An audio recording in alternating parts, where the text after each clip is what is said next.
या बैठकीत झालेल्या आहे आणि ध्येय धोरण काय ठरलेले?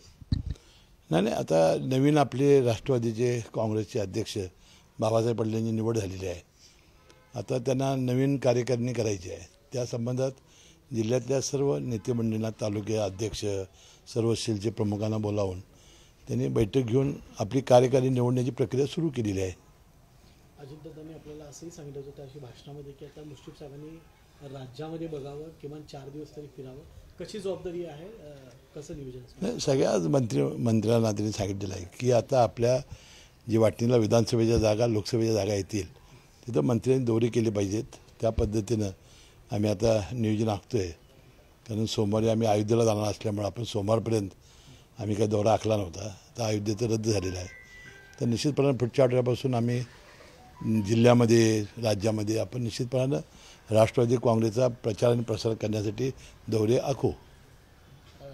जर बघितलं तर राज्यामध्ये शिंदे गट आणि राष्ट्रवादी याच्यामध्ये वाद सुरू आहे भुजबळांच्यावरून आणि संजय गायकवाड यांचे जे सगळे आरोप प्रत्यारोप सुरू आहेत. नाही, वास्तविक हे टाळलं पाहिजे. आता भुजबळ साहेबांची भूमिका ही मंडल आयोगापासून आहे.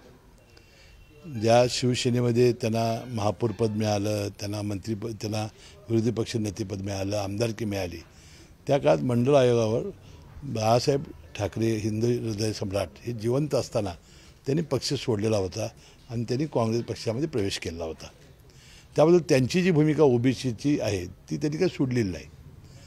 आता मराठा आरक्षणाबाबत जो निर्णय झाला मुख्यमंत्री महोदयांनी, त्याला सगळ्या आमच्या सरकारच्या, शासनातल्या सगळ्यांचा त्याला पाठिंबा आहे.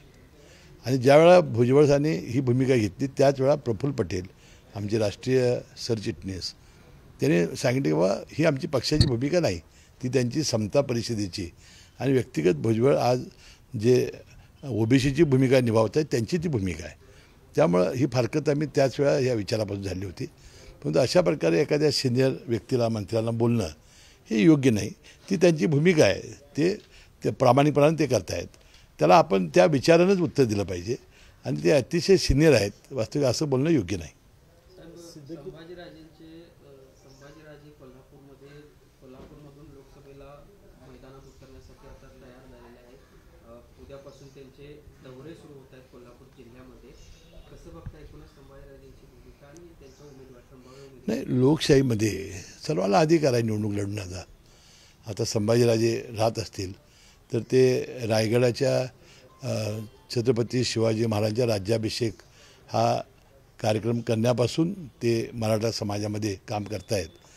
त्यांनी या मराठा आंदोलनामध्ये मराठा आरक्षण मिळावं यासाठी काम केलेलं आहे आणि त्यामुळं त्यांना, आणि स्वतः ते छत्रपती आहेत, ते निवडणुकीला राहणं ही त्यांची इच्छा असेल तर लोकशाहीला ते धरून आहे. महाविकास आघाडीकडून त्यांना मैदानात उतरण्याचे प्रयत्न सुरू आहेत. आता हे महाविकास आघाडीचं तुम्ही जिल्ह्यातले बंटी पाटील, PN पाटील किंवा जे ह्याचे नेते आहेत उद्धव ठाकरे गटाचे, उबाटा, किंवा आमचे पवारसाहेब गटाचे VB पाटील यांना विचारलं पाहिजे ना. सिद्दीकी बंधू दोघेही अजित पवार राष्ट्रवादी. सिद्दीकी बंधू नाही, ते बाबा सिद्दीकी त्याचे वडील आहेत. ते माझे आमदार होते, आमच्यावर मंत्रिमंडळात सुद्धा माझ्यावर होते. आणि निशांत सिद्दीकी हे त्यांचे चिरंजीव आहेत, ते आमदार आहेत.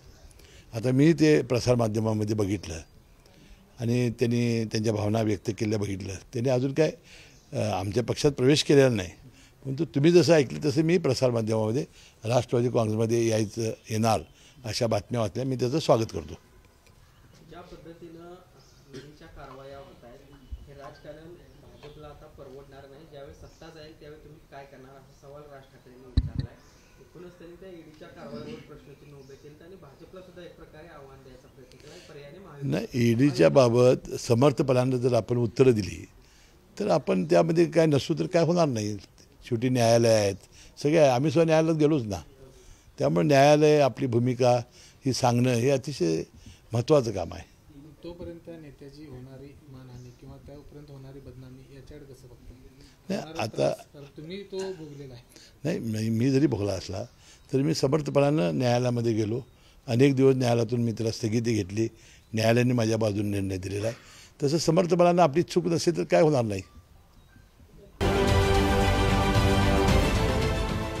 देश विदेशातील प्रत्येक घडामोडींचे लाईव्ह अपडेट मिळवण्यासाठी आता साम टीव्हीच्या सर्व सोशल मीडिया प्लॅटफॉर्मला लाईक, फॉलो आणि सबस्क्राईब करा. तसंच सर्व नोटिफिकेशनसाठी बेल आयकॉन प्रेस करायला विसरू नका.